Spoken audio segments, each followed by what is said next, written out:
welcome back to another episode of Sound Pounds to Go to the Movies. This is another Throwback Thursday review, and today I will be reviewing the movie Singin' in the Rain. And just a fair warning, there's going to be spoilers up ahead, so you've been warned. A silent star falls for a chorus girl just as he and his delightful, jealous screen partner are trying to make the difficult transition to talking pictures in the 1920s Hollywood. So let's begin with my first pro. We have a great cast. We have Gene Kelly, Gene Higgins, Donald O'Connor, and Debbie Reynolds. Big names. The only one that is fairly new would be Debbie Reynolds. She had acted before in other films, but she was never in a dancing film or had the dancing skills. So Gene Kelly had to teach her, but he was quite tough doing it. Well, here's a quick fact. This film was released 1 year after An American in Paris, which has Gene Kelly in it as well. One more fact, Debbie was 19 during the film, the same age as her daughter, Carrie Fisher, was when she made Star Wars, A New Hope, and played Princess Leia. So let's try to keep the Princess Leia link going. So Natalie Portman, who played Leia in Attack of the Clones, she was also 19 while filming that movie. A bit of a weird side note, but do what you will with it. Also, we can connect this film to a recent film that we had reviewed, The Fall Guy, with Ryan Gosling, which used to be a real TV show by the same name in 1981. That in its opening credits in season 1, during the explanation of the show, it shows stunts that were being performed by stuntmen. And there you see the same scene of a plane running into a building that's from the movie Singin' in the Rain. Also, you see the scene where Gene Kelly, stunt double, jumps from the trolley onto the moving car with Debbie. But in this one, the stuntman misses and falls seated down on the street. So there, I made a few connections between a recent movie from 1924 and a show from 1981, and also connected 4 movies from 1951,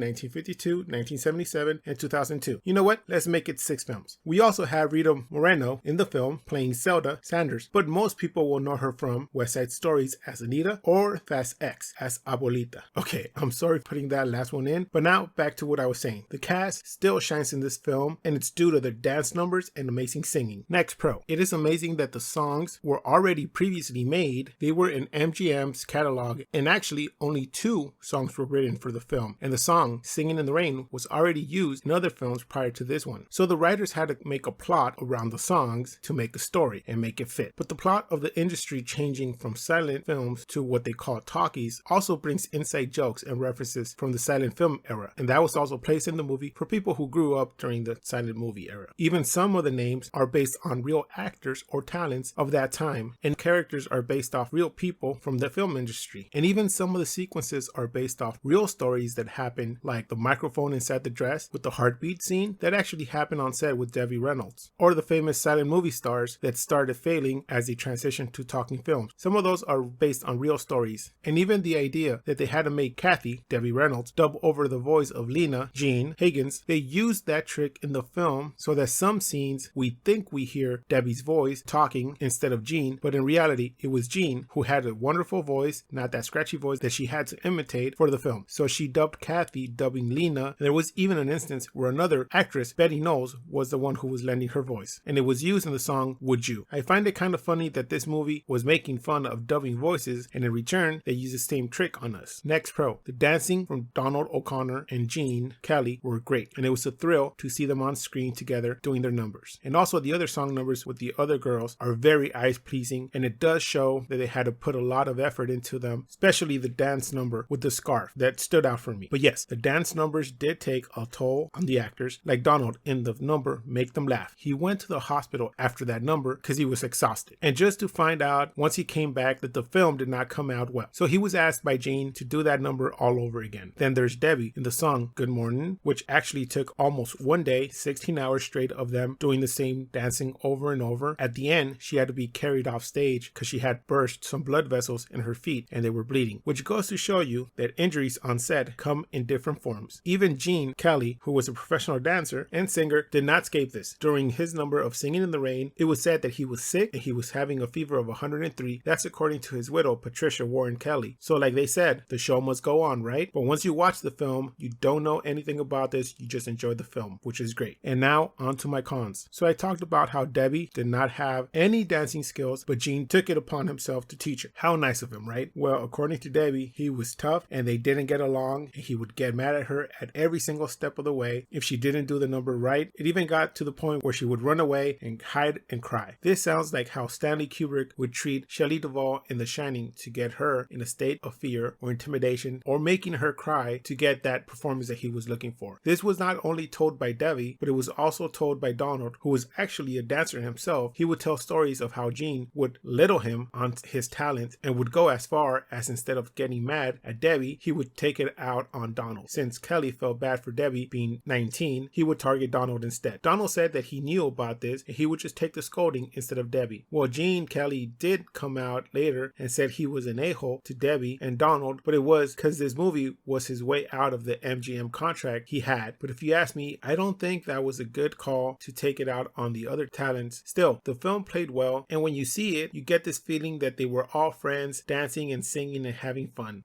Next con, the ending. I know that for those times, that was a great ending, but now rewatching the film for like the 50th something time, I would have liked to see how Don Lockwood and Kathy Selden carried on after the movie, or their careers turned out, versus Lena Lamont's career or her plan to get back at Kathy. It would be nice to see how everybody else went on and how they adapted to the eras of the new talking films, since the whole point was the transition from the old silent films to the talking films era. So my grade for this movie is going to be an 8.5 out of 10. This film is great. There are movies after this one that have the same plot, but they do try to give credit to Singin' in the Rain for being the inspiration. For example, Babylon that came out in 2022, you have the protagonist at the end going to see Singin' in the Rain and being moved to tears. And even the film, The Artist, that is about silent films dying and the stars finding it hard to adapt to the new era. So the concept and the plot is still relevant nowadays in one way or another in films. Also, the song numbers are great in the film, and for them to have been written way before the film had an actual script, some of them have become iconic, like Good Morning, Singin' in the Rain, and Make Them Laugh. Also, the dancing numbers stand out really well. There are other films that have great dance numbers, but if you ask more moviegoers, this is the film that pops in their head, especially due to Singin' in the Rain. I also love how even back in the day, they explore the transitioning between the silent films into talking films and how it changed the whole industry. So I highly recommend this film. Even if you don't like musicals, it's something relevant to Hollywood because they touch upon how they transition from one era to another. And even now, in the present time, the film industry is still changing from actually going to theaters to streaming. So that kind of parallels something in this film. So that does it for this review of Singin' in the Rain. Please join us next time where we're going to review Roadhouse from 1989. All you have to do is follow 3 simple rules. 1,